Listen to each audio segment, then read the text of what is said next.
Hey, what's up? What's up? It's your boy Toby D, and you already know what it is. It's the Jack and Takk show. No. It's actually the pound for pound show, but I should go ahead and call it the Jack and Takk show, since that has been who's been showing out these past two preseason games. Now, we saw it in preseason 2 when Takk debuted. Him and Jack been getting at it, and they've been helping to knock some balls out some hands. So not only now do you have Big Beasley and Keanu Neal, who had 11 forced fumbles between each other last season, knocking balls out of people's hands. Now you have Jack and Takk, who have been showing out. And that's been the highlight preseason week 3, Jack and Takk. Now I know there was a few bad things that happened in the game, and I just want to let you all know right now, some of you that are still on the ledge contemplating jumping off, come on back. Because you as well as I know, now I can't speak for other Falcon fan communities of the guys that host there. And shout out to all those guys, by the way, you know who I'm talking about. But I believe I can speak for ours, man. We got some smart Falcons fans in this community here. And y'all know as well as I know that since Dan Quinn has been here, historically, we have not had great dress rehearsals. Let's go back. 2015, when we played against the Miami Dolphins, and we got embarrassed. Our offensive line basically got annihilated, which forced us to have to make a trade with Tennessee to get Andy Levitre. And let's go to 2016 against the same Miami team once again. Of course, we had a few little bright spots, but there was another indication from looking at Dan Quinn's face. He was not particularly happy with that dress rehearsal. Okay, now we get into week 1 against Tampa Bay, and we come out the gate kind of slow. But since after that, week 2, this offense never went down the hill. Now, it took our defense a little bit of time to get caught up, 6, 7 to 8 games. But they did, because Dan Quinn took over initially the play calling for that defense, and that's why they got better. But guys, there is nothing to be worried about at this point. If you really look at the game, there are some things that went on that I think is the reason why you should come back off the ledge. Okay, first of all, you got to remember, Taylor Gabriel nor Julio Jones practiced with Matt Ryan since OTAs and mostly all of training camp. Now, even though Julio's foot was ready to go, Dan Quinn decided to take it slow with him. And why not? He is the #1 wide receiver, not just us fans, but according to his own peers in the league. And he was the 3rd ranking guy in the top 100 players, okay? So he deserves to be given some time if he should so want to. This is his 7th year in the league, so I'm not in any rush to have really put him out there. If anything, we could have kept him out. But he wanted to play, so Dan Quinn let him go ahead and get in there a little bit to get the rust off and run a few deep routes, which Matt Ryan tried to hit him on, and of course, we did not connect. But that's cool though. Same thing with Taylor Gabriel. He had a lower leg sprain, so he was not able to really practice with Matt Ryan and get the timing down on some of those deep passes. And I think if anything Taylor Gabriel learned was you don't stop on your route, which is what Taylor Gabriel did. He let up on his speed and allowed Patrick Peterson to get in front of him, who is one of arguably the best corners in the league, by the way. But he learned a very valuable lesson. Run your route. Now, I don't agree exactly with what Justin Kutcher said, that Taylor Gabriel didn't know it was coming to him. He knew it was coming to him. That's one of his most popular routes. We saw him run that route similarly in the Green Bay Packers game where he caught a touchdown on. We saw him run that same similar route against the New England Patriots in the Super Bowl. Now, although he didn't get the touchdown on that one in the Super Bowl, he still ran a similar route. Just at a different place on the field. So I think he learned a very valuable lesson. Run your route, even if you're not getting the ball, if that was the case in what Justin Kutcher said. Now, the other thing is, this defense looks very good. Very good. Especially Jack and Takk.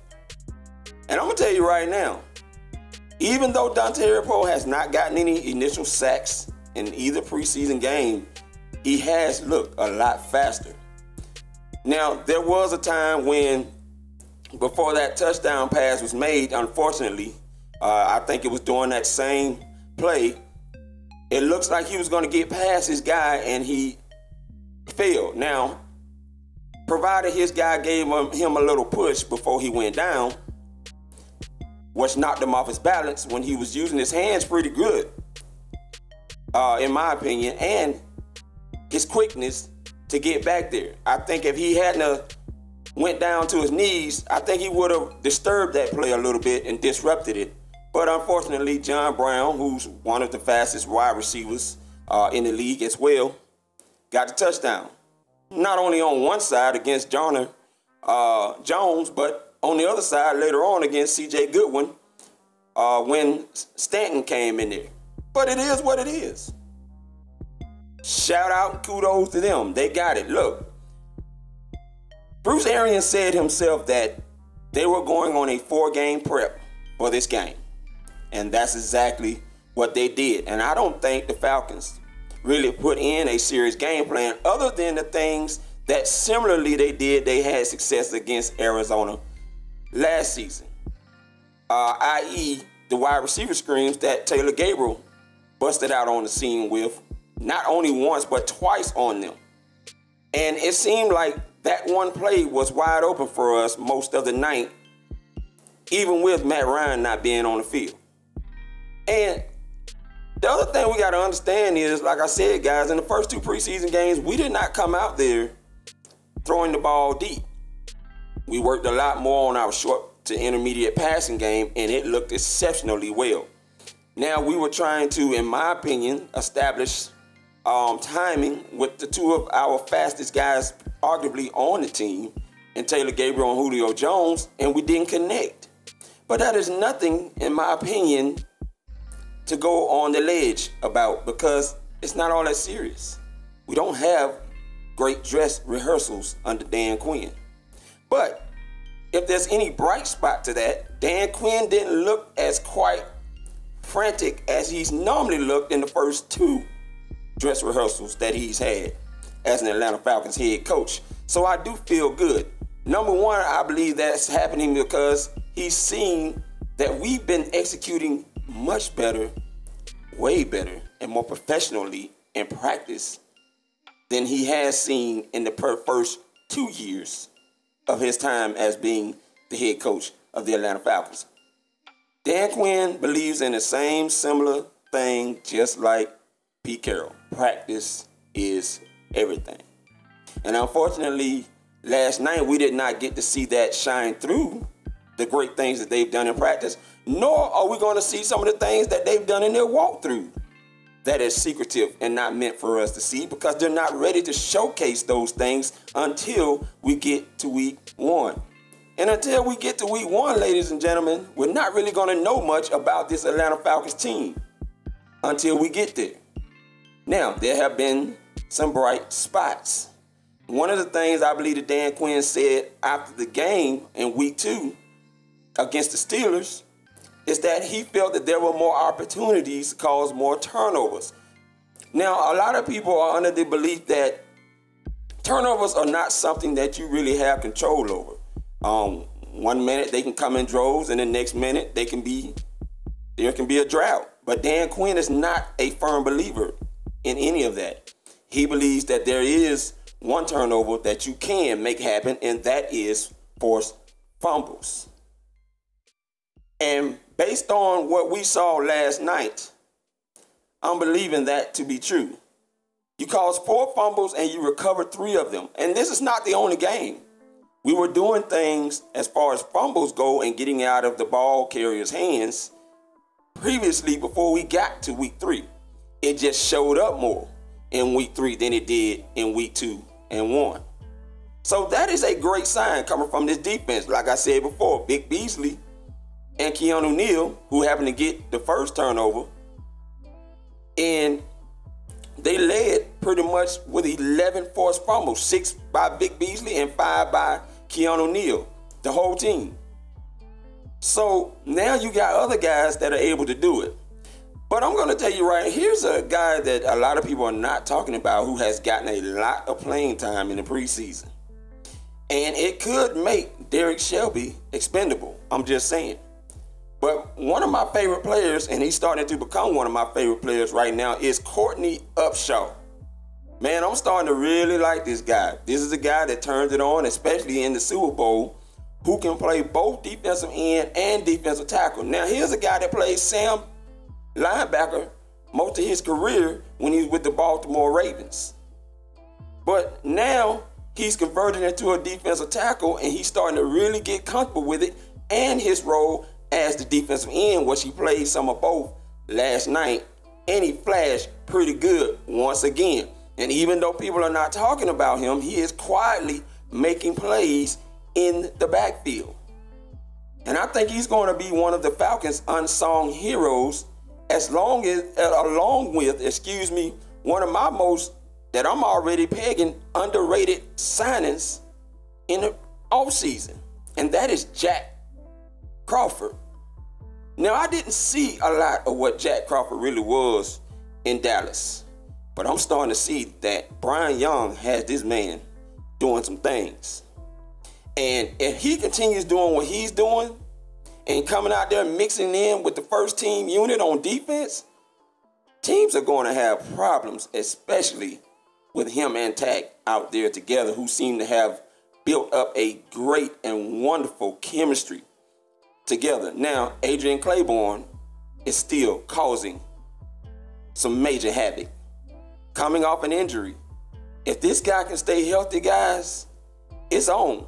There's a lot of versatility along this defensive line and guys that can move about anywhere along the defensive line. And that's going to be very scary for any opposing offensive line, because you're going to have to study every guy that could possibly, and availability-wise, and potentially be in front of you on game day.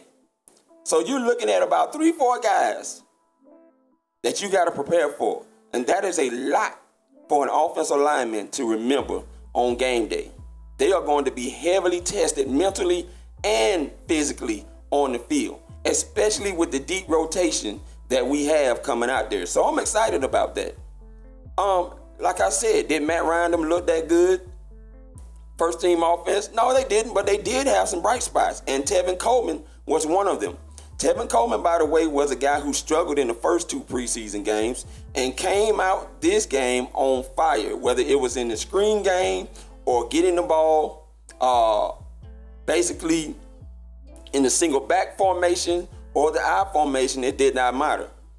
And Derek Coleman actually looked better to me, and he got a lot of reps. Now, you got to remember, this was a game that Dan Quinn had already said. There's a lot of guys that was going to get more extended time than others based on how they feel their readiness is, which is why I don't believe that Dan Quinn was in a panic about how the first team offense was looking, because they've looked exceptionally great in practice, especially in the stuff that they have not been showing us, that we're not going to see till probably week 1 or week 2. And until then, there's not much we're going to be able to judge by this team. Now, the only play I believe that Steve Sarkisian, the new offensive coordinator, could probably want back is that 4th and 2 play. I believe that was a great call, but Matt Ryan did not throw it as well to Tyron, who is only about 5'6", 5'7" Ward, to catch it. Now, I guess he was trying to lead him out a little bit more to maybe get a few more yards, but you only needed 2 yards. So I don't see why he would have to throw it the way that he did to Tyron Ward. And it was not Tevin Coleman, which Justin Kutcher made the mistake of saying. It was 28 not 26. You can go back and look at it. And he's the one that was not able to bring the ball in when he was trying to extend for it when Matt Ryan threw it. Anything else, to me, was a test. And if it was something to really worry about as far as Dan Quinn or Steve Sarkisian goes, then we probably would have seen it, because I can't tell you what Steve Sarkisian said, but reading his lips, the F-bomb did come out. You can go back and watch that too, when that 4th and 2 play was not converted for a first down when you're at about the 45-yard line. Now, one of the things is that I would like to see, and Rico made some great plays last night on the ball, especially in the red zone against Gresham. But the one thing that bothered me was his lack of range on that touchdown pass that went to John Brown. I really wish that he would have reacted a little bit faster to help his undrafted rookie buddy, Jonah Jones. Because Carson Palmer looked straight over there. He did not hide who he was going to. But our buddy Rico was not able to make the right instinctive adjustments to get over there. And that's the only thing that I would like to see with Rico Allen. More range. Which is why I believe that in certain instances, we will see DeMonte Casey switch in and out every now and then, depending on what the play situation is. Because DeMonte Casey has quickness and speed, instinctive. And even though he is a rookie, we saw that on display when he came all the way from outfield to come up and stop a run play. And I mean, he got up there fast. So I'm looking at him sometimes to get some playing time. Unfortunately, that ankle injury would not allow him to be able to do so, which he had been dealing with back in training camp, but would not sit down. But it is what it is. Other than that, guys, I don't see anything that I'm sitting up here worried about. Look, I was like you at first. The first 2-3 minutes, my son came in there.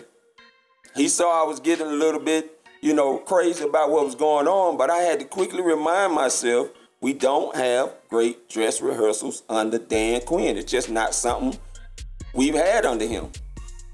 And so you're not really going to know who we are until we get into week 1. Now, we've seen the evidence of what we've been when we got into the regular season. Albeit 2015 started out great with 5-0, and then we just lost our way of knowing how to play the game somewhere along the way. But it is what it is. And last year was much better, even after a slow start against Tampa Bay Buccaneers. But there is a lot of great things that we can look forward to. Guys are looking great. And the one thing that I'm excited about, this run defense, guys. I believe this run defense is going to be exactly what I had hoped it would be and what I put out in one of my videos about the run defense improving under Mr. Brian Young. I really think that's going to happen, and you're seeing it. And so if we can intimidate on that level and keep knocking balls out of ball carriers' hands, we're going to have a lot of ball carriers intimidated when they face us on game day. And that's pretty much all I got to say about that. Come off the ledge, take some deep breaths. It's going to be all right. Rise up. Hey, this is all about the brotherhood. And if you didn't see our last video about the stadium, I'm sorry it wasn't anything live or anything, live videos, people actually moving. But hopefully the pics that I was graced with and blessed with by Mualamu, who was my guest on the last video about the stadium, will help you out a little bit as getting an idea of what's in there. And there's a lot of things in there for us as fans. And, unfortunately, hey, we got to let other fans in too for them to enjoy. So pretty much that's it, man. I'm Toby D. This is Pound for Pound. Shout out to JR. Peace. I'm out.